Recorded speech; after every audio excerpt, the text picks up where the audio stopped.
Hello, everyone, and happy final Friday of January 2026. It's so hard to believe this first month of the new year has absolutely flown by. Sorry, it's a little tardy party for tonight. still battling a little bit under the weather, but so glad that all of you are here to hang out with me tonight. So I am live. It is 11 p.m. on the East Coast. So if that's the indication to you that I'm live, please come on in and say hello. I hope everyone is doing well. Once again, we're bracing for another winter wonderland, at least somewhere on the East Coast. Again, the second weekend in a row for inclement weather. So you guys stay warm out there. All right. So this is a small shout out real quick to Pink Fan Fur for the realest real creations out there, and as well Bistrilla, Brian Arndt, who does all the production behind the scenes. Tonight, I want to give a special shout out to my new nail tech, Esther. She's in Atlanta, guys. Um, Dream Nails. I mean, she is amazing. So make sure you check her out. Hit me up for the info. Her info will be on our promo going soon. But let's talk about this little lull that we have while we are awaiting for the new season to blend in from the Super Bowl that is coming up on next week. So let's talk about everything that's going on with that. A lot of contractual discussions being held behind the scenes. Y'all know it's free agency time. In a couple of months, we'll have the NFL draft. So teams will be looking to see where they can find those missing pieces and preferably accentuate what they already have. And by the way, shout out to my girl Katrina Harris as well for the brows and lashes today and the hair. So thank you so much, girl. All right, here we go, guys. So the NFL. Let's start with the biggest news. The NFL, believe it or not, y'all, has now we've talked about this a couple seasons ago. You guys remember the salary cap? You know, the discussion about where does it all stop? You know, if you got $1 million, I need 1,000,001. Well, the NFL is projected to actually have a massive salary cap jump for 2026. So for all you guys out there that actually have, teams that you're waiting for your franchise player to be kept, then you got to make sure you are doing well. What's up, Tharu from Nepal? Thank you so much for joining me. And hello to Vaishon. Hello. You are not late. We are just on. Thank you so much for joining me, Vaishon. I'm shouting you out. Thank you so much for the love and everything. But guys, a massive salary cap jump. So that means these guys are going to get more money, crossing the $300 million threshold for the first time in NFL history. Now, I'm going to be honest with y'all. Like, I don't know if Roger Goodell has the U.S. Mint in his backyard or not, but $300 million for all of these guys that are on the field is a lot of money. Now, how it's going to be spread across the different 32 teams will be determined in the future. But let's look at some stuff. The league actually informed the clubs the 2026 cap will land between $301.2 million and $305.7 million, up from $279.2 million this season. So they were under $300 million this season in the 2025-26 season. 26-27. Oh, they are tagging in like almost another $30 million in salary cap. Now, you guys will remember a few years ago, they were saying there were some issues with salary cap issues, but it's like these guys are saying, hey, we're playing in the wind, the snow, all these elements, and we're getting these hits. And this is not a glamorous life after the game is over with. We need more money and we need it now. So that's what they're doing. And for example, a team like the Tennessee Titans could actually enter free agency with $100 million in cap space. That's going to be big for them because the Titans really need to get some people down there. They've got to do better. Cam needs the help down there as a now second season rookie quarterback, and they just have to do better. Now, other teams like the Browns, with Shedeur Sanders officially being named the starting quarterback. They no longer have Kevin Stefanski as their coach. They already got somebody else up there. Suddenly have a breathing room thanks to the higher projection. So they were having some financial issues, but thanks to these higher caps, this is allowing teams to spend more money on the guys that they need, the weapons they need. You guys know how y'all talk about all that. So free agency is going to be big because think about it. A lot of players out there, and we'll talk about that here shortly, are free agents. And y'all know what that means. Okay, they are bargaining for a higher contract, or they want to have permission to go to the highest bidder. So we're going to talk about those guys here shortly. But the Browns were expected, let's go back to them for a second. They were expected to actually have $20 million, y'all, over the cap. So that was a huge problem for them. But because of this new cap increase, it's going to really change everything for that franchise. So hopefully, Shador can get what he needs up there. Myles Garrett, they can, make things happen. But the biggest question is Deshaun Watson is going to have a contract restructure. Now, y'all will remember, it feels like he's been a quarterback up there for a very long time. Well, he hasn't, but he has, if it makes sense. His contract's got to get restructured, y'all. After all, he's not even taking these snaps.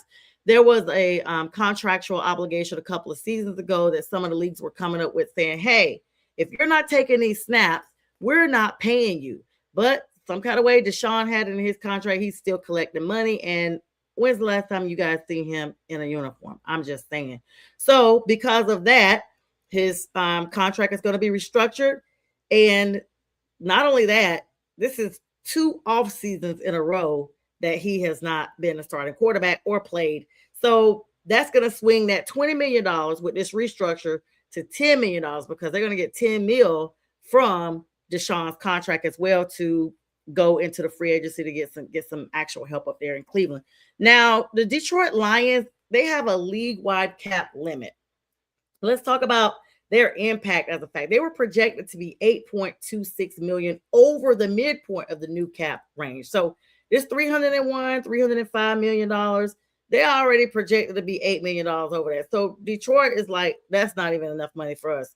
Go ahead and raise it up to $350, y'all, and be done with it for the next several seasons.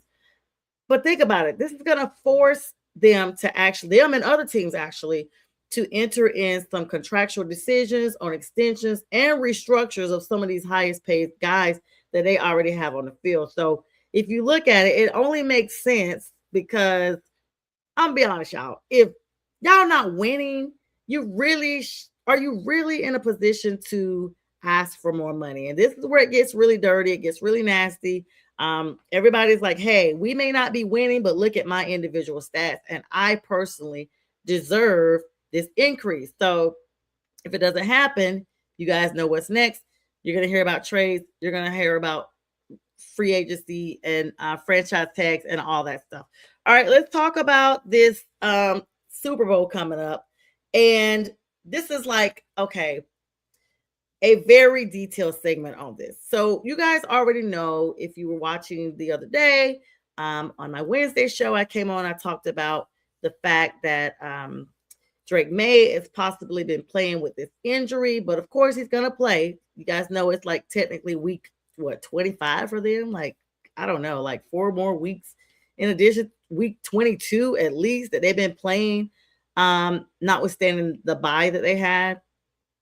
Seattle Seahawks that are 14-3 versus the New England Patriots, which are also 14-3. February 8th, of course, you guys know that's coming up. Levi's Stadium. Kickoff is at 5:30 p.m. on Eastern Standard Time on NBC. You don't want to miss that, guys. That's going to be really big. They have a lot of good commercials, if for no other reason. If you're like me, I don't have a dog in the fight. And honestly, even though Drake May has Carolina ties, as he's from the University of North Carolina, and he actually was a Panthers fan, or probably still is in some segments. He's from there. Sam Darnold, the former Carolina Panther. I just, I might root for him a little bit, but there's several Carolina connections on both sides of the ball. But I just named those 2 as a starter. But this is the first Super Bowl appearance for the Seattle Seahawks since 2014, and this is the Patriots' 12th appearance. Now, you guys know they already got like 2 hands of jewelry. They've already started on the second hand for their rings. So they're going to be really trying to ball out. Sam Darnold has been outstanding, of course, 4,048 yards, 25 touchdowns, and 14 interceptions in the regular season. So it's kind of like half and half in the interception for the regular season. But 470 yards, 4 touchdowns, and 0 interceptions for the playoffs. So definitely solid play across the board for the Seahawks. Yet national media still questions Sam Darnold due to old narratives from his Jets and Panthers years. Now, you guys probably have heard me say a few times during the regular season, when will we see old Sam? Jet Sam or Panther Sam. That gets you like 4 or 5 wins, and then it's like it depends on the pieces that are around him. If they're not around him and they're not well and they're not doing what they need to do, then Sam is limited and he will not be his absolute best self. So, their defense is going to be the saving grace if you think about it. Like literally, Seattle's defense is dominant, has been dominant. It doesn't matter if they have 1 or 2 people missing, they still come up and they make these plays. And you guys, I am live. It is 11:13 p.m. So that lets you guys know on the East Coast, I am live. So please come on and say hello. On the West Coast, 8:13 p.m. But you guys say hi. I'm live. I know it's 11 o'clock. It's later than I normally am here, but I'm here. So, all right. So, what were your thoughts on that Rams game? Now, let me just come in and point something out. That Rams and Seattle game was the NFC West matchup. You guys know they're in the same division. They've been playing great football all season, even though the Rams had a couple of hiccups with subpar teams that ended up not really being subpar at the end. I guess that's how they beat the Rams to begin with. They basically played all the naysayers out at the very end of the season to show that they deserve to be where they are. But they literally stood 10 toes on that game and tried to give Seattle the run for their money, like they always do when it is your arch nemesis, your divisional rival, all that stuff.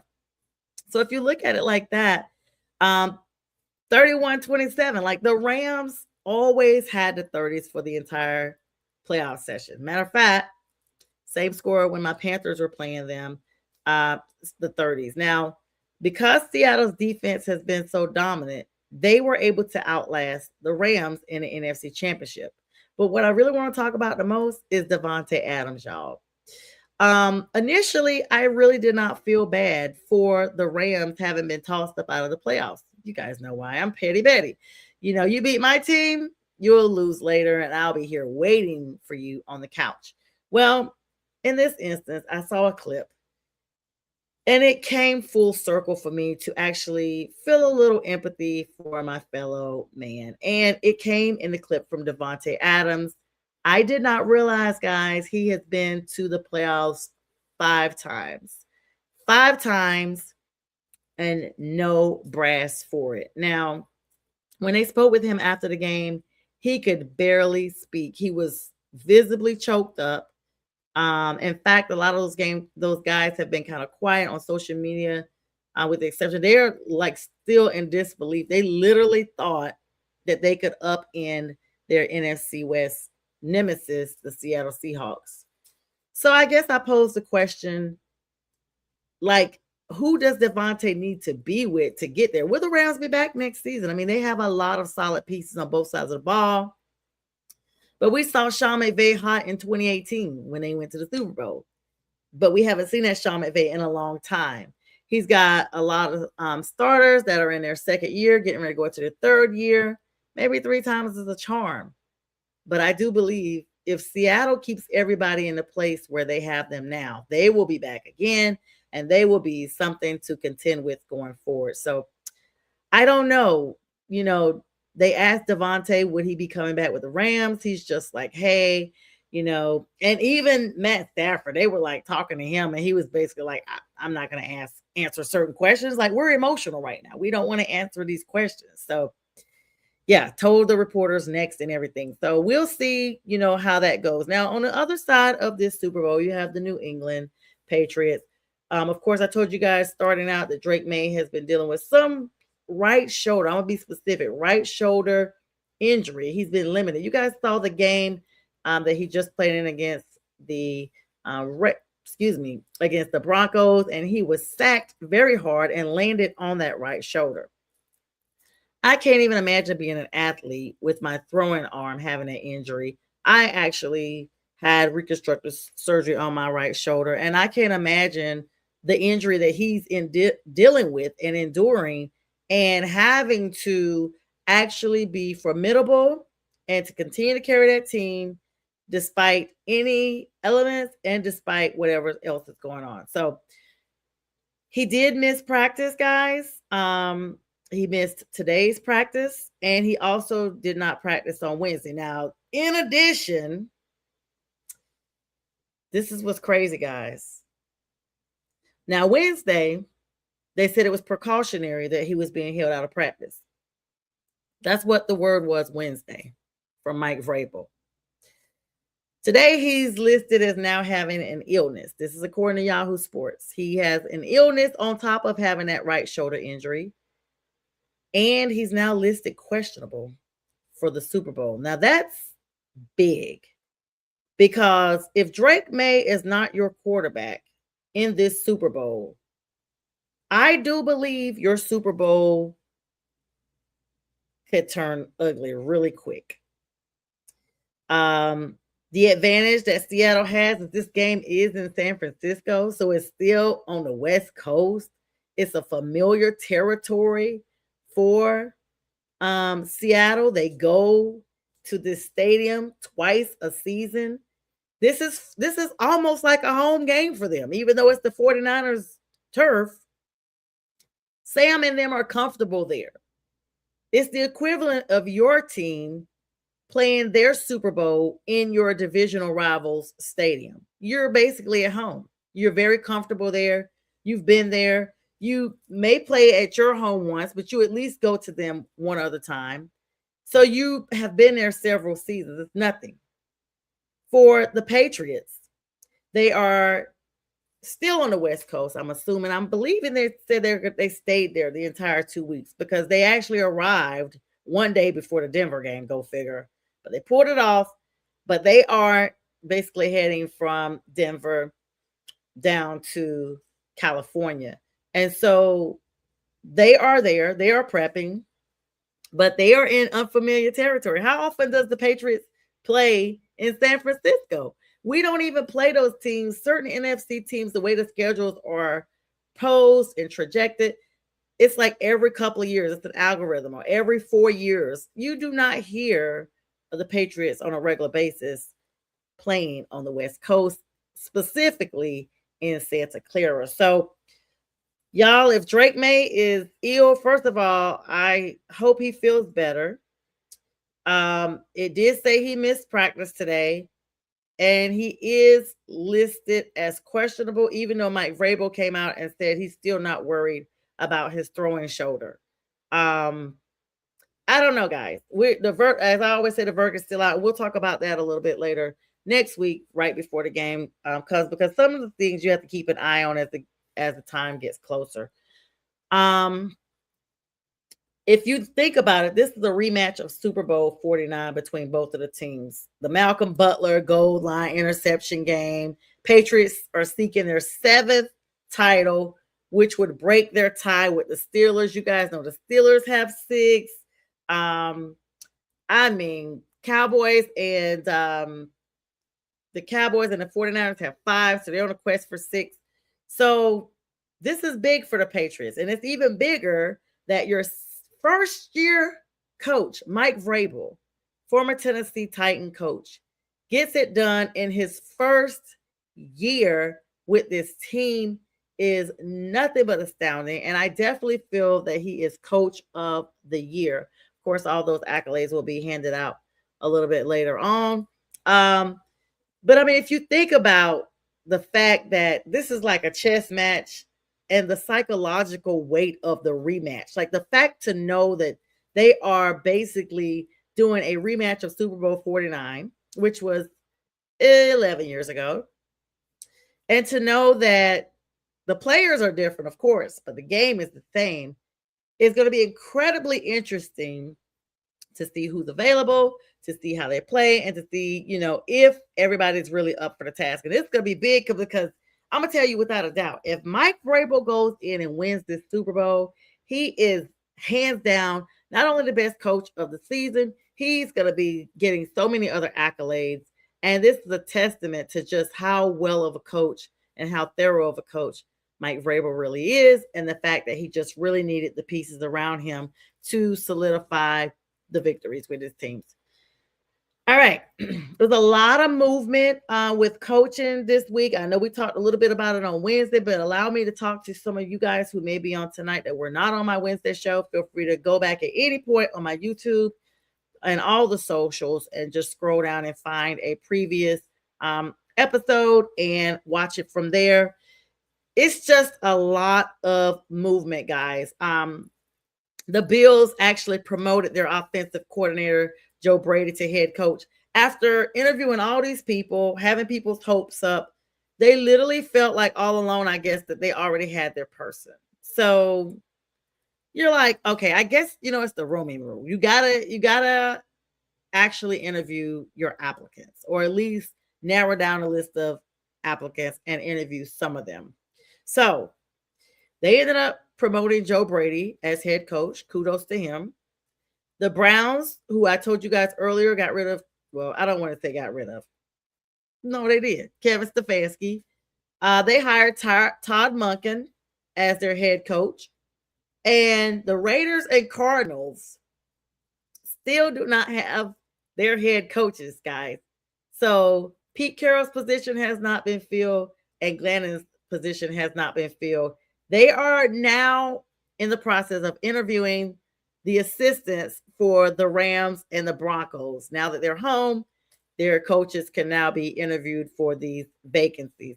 The Commanders hired the Vikings defensive back coach Durante Jones as their new DC.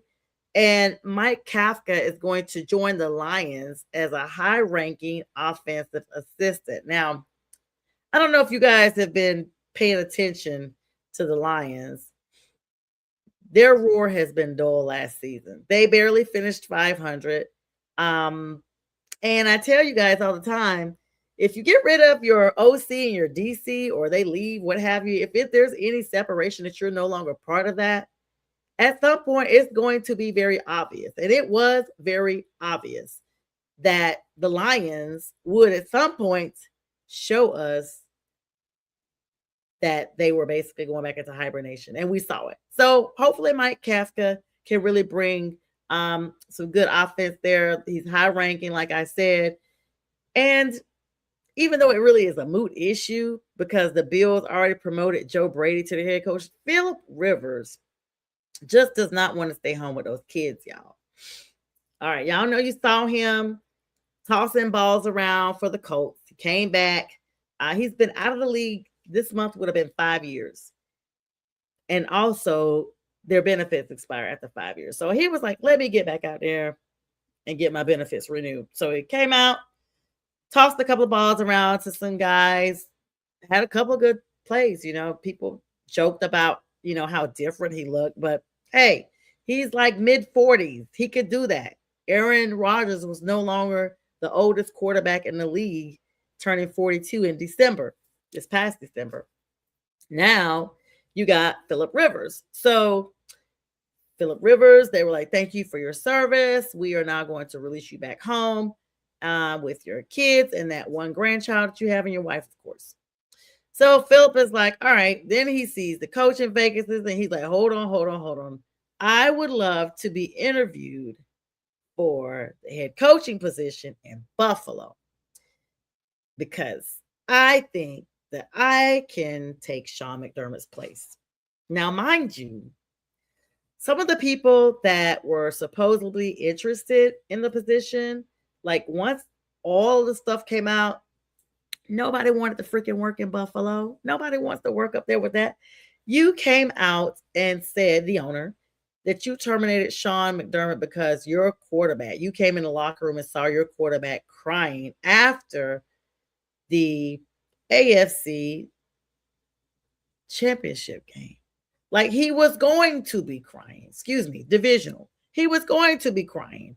Who would be expressing any other type of emotion after that type of energy is expended and you lose? You would be crying. So that's why he said he fired him. But I digress, as I say. All right, guys. So we're going to take a 2-minute break here. I am going to play a quick little commercial here. You have a few more days left. Get your phones out for your QR codes for Pearson Jones and her scholarship drive here.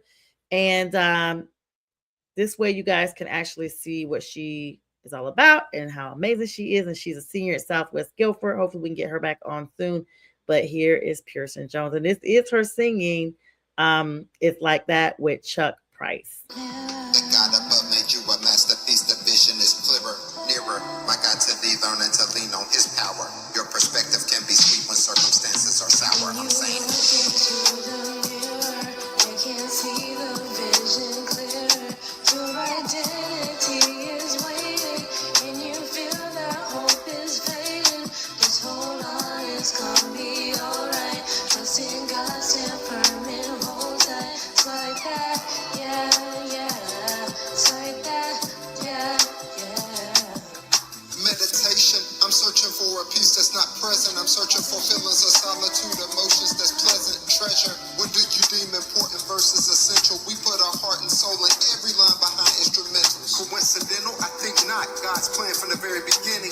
Create the type of music that make people think twice before sinning. Pleading, Holy Father, please forgive my trespasses. Confusing things we want for things we need in life, our must-haves. Selfish, inconsiderate, narcissistic people. Christ died for all the world, so there is power in Jesus. Issues happen, disagreements, dissensions, distortions. This fallen flesh, we still forget sometimes that God is our portion. Forcing, others won't cut it, nor manipulation. One thing that's very destructive is self-righteous behavior. Satan, he's crafty, throwing darts like Bailey's. All right. Thank you so much again. Shout out to Pearson Jones and Chuck Price on the beats like that. And if you guys have any questions about anything, always you can DM me, drop a comment or what have you. Pearson is well accomplished and she's super appreciative for everyone who has supported her thus far. So, and by the way, make sure you guys actually go on and subscribe to our YouTube. It's at Prim and Proper Sports. If you're not watching on YouTube, please hit that subscribe button when you do get over there. And if you're on Facebook, hit that thumbs up, like, love, all that good stuff. And of course, on TikTok, it's the Pretty Sports Lady. Instagram, the same handle, and all things football from a lady's perspective on Facebook. And I cannot thank you guys enough because now that we're wrapping up January, this is literally my 10th year podcasting. I started the spring of 2016, and that time has really flown by. And I'm very appreciative to Mac McGrath. I dedicate every one of my shows in his honor. Last spring, we unfortunately lost him. Great producer over at Northeast Streaming Sports. We've since launched a secondary streaming service in his honor, McGrath Streaming Network. And so shout out to his wife, Miss Linda, who keeps us all together and involved through the memory of Max. So, all right, guys. So let's move on to the second half of the show. And I will bid you guys a good night after that. All right. So basically, there's some interviews still basically going on right now. But Bobby Babich, the Packers defensive pass game coordinator or secondary coach, and Brian Duker, Jets defensive coordinator, as well as Adam Henry for the Steelers wide receiver coaches, those are also moves that have gone on throughout this entire week, honestly. Just this week, it's just been really, really, really busy. But here we go. Active interviews that are still ongoing right now are the Broncos pass game coordinator, Jim Leonard, is interviewing for the Ravens defensive coordinator job. The coach of the offensive coordinator, Jim Bob Cooter, is interviewing for the New York offensive coordinator job. And the Colts passing game coordinator, Alex Tanney, is also interviewing for the New York offensive coach job. So, offensive coordinator coach. So it's a lot of moving pieces. It feels like every week, honestly, y'all, that there's more vacancies that no one was really aware of. Like, I'm curious as to just how many people kind of like had already thrown their hat in the ring, so to speak, to say, hey, okay, this is what we're doing, and I'm already gonna throw my hat in the ring and be ready to go to another team. But good luck to them.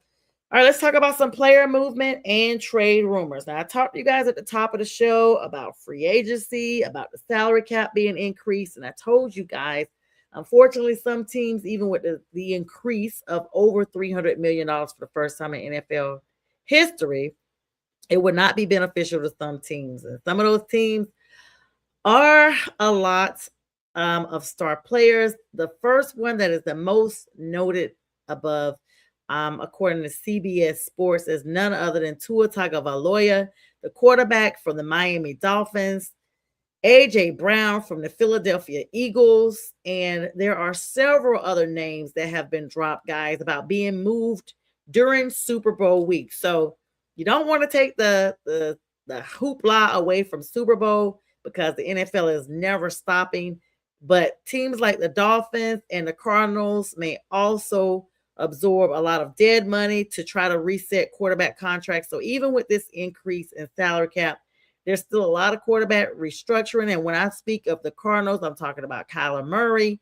And of course, I already mentioned Tua Tagovailoa, because if you're thinking about potential trade candidates, where in the world could Tua even go? Now, let's be clear. We've seen some disgust from AJ Brown all over social media. I really think social media is like the downfall of today's athletes, because nobody's frustrations are kept in-house anymore.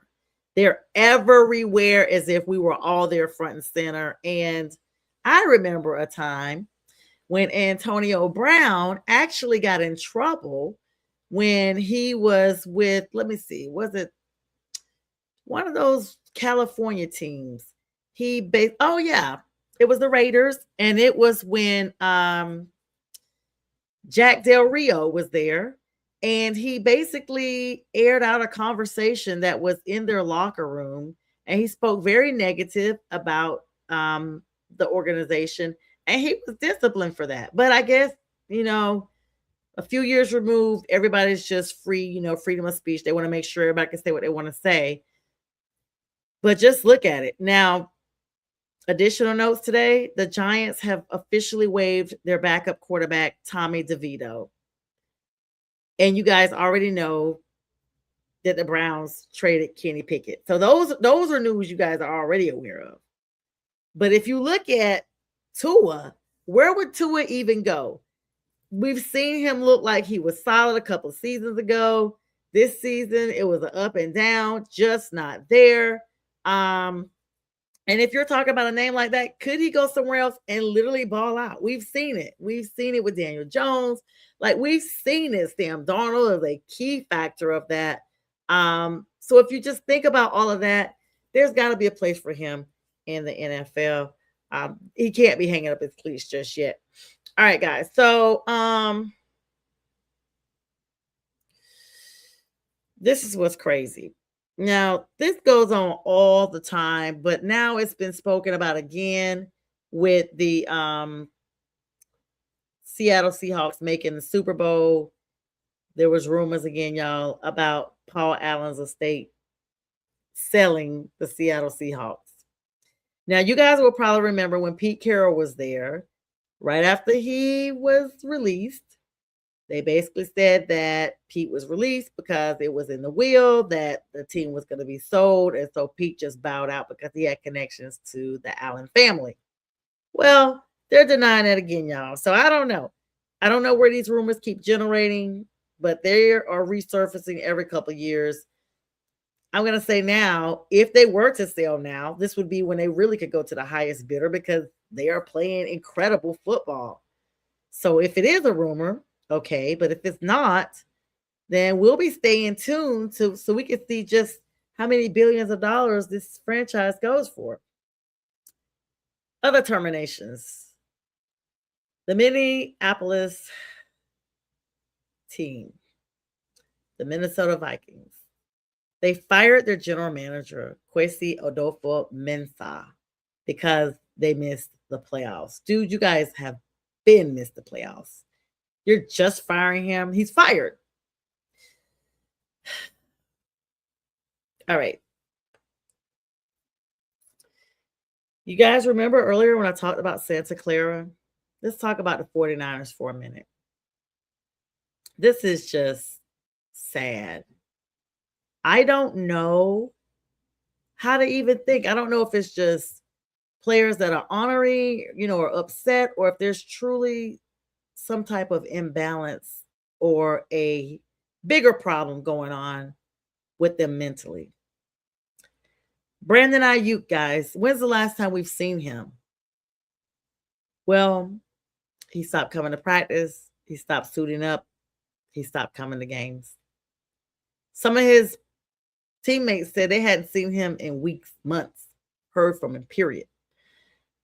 Ayuk has likely played his last snap for the 49ers. Initially, didn't go to the rehab sessions that the team had lined up for him to get better. This actually contributed to them actually saying, okay, we're probably going to go ahead and axe him. Well, lo and behold, he's not done with the league, though. And a landing spot for him is projected for him to be reunited with one of his besties, Mr. Deebo Samuel, in Washington. So stay tuned.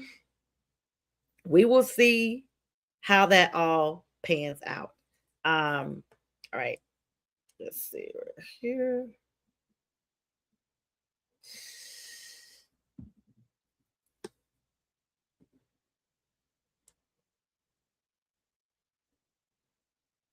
All right, let me go through a little revisionist history with you guys before I get ready to hop off of here.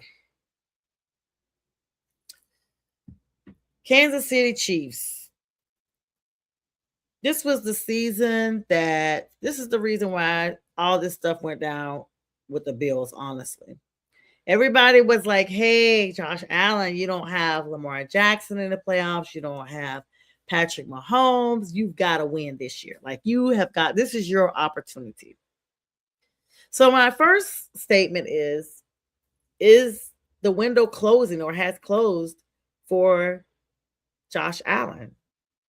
Like, Buffalo, you guys know, went to the Super Bowl 4 times in a row. Do you know how hard it is to go to the Super Bowl just twice in a row? How hard is it to get there the first time? These guys went 4 consecutive years with no championship. So even though that's a different team, it's still Buffalo, it's still Bills Mafia, and they still stand on their support of their team. The fact that they literally came so close. And I'm going to be honest, I had them going to the Super Bowl. I thought they could take out Denver. I thought they could take out the Patriots because I felt like at the end of the day, the veteran Josh Allen would come in and could trump Bo Nix, who's a rookie still, even though it's his second year, and could trump Drake May, his second year as well. But it never got that far. So when you look at the fact that the Bills were like that, let's look at who I'm talking about. Kansas City. Now, first of all, they have some financial issues. They were projected to be $62 million over their own cap. And even with the cap raising, they're still over $52 million. So it only saved them like $4 million, y'all. Brett Veach has a little bit of wiggle room to keep the core together. But honestly, after the way their season ended, y'all, the cap jump actually gives them a chance to be more aggressive than expected. I mean, the 49ers, but for those injuries, looked really good. I thought that they were going to make a playoff run as well, but they didn't. So they did, and then they didn't. And that was pretty much how it goes. All right, so as I get ready to wrap up here, because I'm going to wrap up here, these are things you guys need to actually be watching for heading into Super Bowl week, which will kick off here Sunday. It will officially be 1 week. You're going to see the Pro Bowl, aka flag football, and all that stuff. Want to keep an eye out on the Drake May health updates. It could be from this illness he's now disclosed for today. It's probably, I don't want to guess, but it's a lot of stuff going around. I'll just say that. So it could be something as simple as that, but that still affects your plan. I mean, unless you're you know, Jalen Hurts. We saw him with the Eagles take a separate plane and everything from him being sick a couple of seasons ago. He still got it done. We're gonna look at the fact that he's ill and this shoulder injury and being listed as questionable, which is I think just a little like a little ace in the hole. Like basically, we're not gonna say yes yet that he's available. We're gonna see what everybody runs with, and then we'll let you know if he's coming. He's coming. He'll be there. Then, so you want to look at the final injury report from Seattle, and you want to look at the final injury report for the Patriots. That should be released midweek of next week, probably around Wednesday or Thursday. And coaching hires, because I told you guys there's still 2 positions that are up for grabs for head coaches and a couple of coordinator positions that are out there. That news is going to be all the time. And then the early free agency positioning. We're going to also be looking at what happens with Tua and what happens with AJ and anybody else they decide to throw in the ring that is expendable, that they need to meet these cap space, the caps. They need to make them. They need to make cap deadlines or whatever and ahead and all that good stuff. And also teams that are preparing for that new cap realities, like some of them that is not really beneficial, like the Chiefs. You guys, it only saved you $4 million. What's going to happen with Travis Kelce? What's going to happen with Patrick Mahomes? Your big stars. What are you doing to Chris Jones? Like you just revamped Chris Jones' contract a couple seasons ago. He is not trying to get you to revamp him and cut anything from him. So good luck with that. And of course, the psychological buildup to a rematch of one of the most iconic Super Bowls ever, from Super Bowl 49, and it's now Super Bowl 60. So with that, guys, I appreciate you all. I hope you have the most amazing weekend. This show will not re-air because it is so late now that I am doing it. You guys could just hit the rewind button if you're on here and the live indicator is no longer active. Do want to wish everybody well on this final Friday. I don't plan on being here next Wednesday for a live because it's my birthday, but we shall see, because you just never know. It's maybe something, I need to come up here, but the guys will definitely be holding the page down, and we'll definitely be having several shows all the time. So you can always come on and join us and just have a lot of fun. It's all about fun, but you guys make sure you engage and follow us on all the social medias. And with that, I will bid everybody a good night.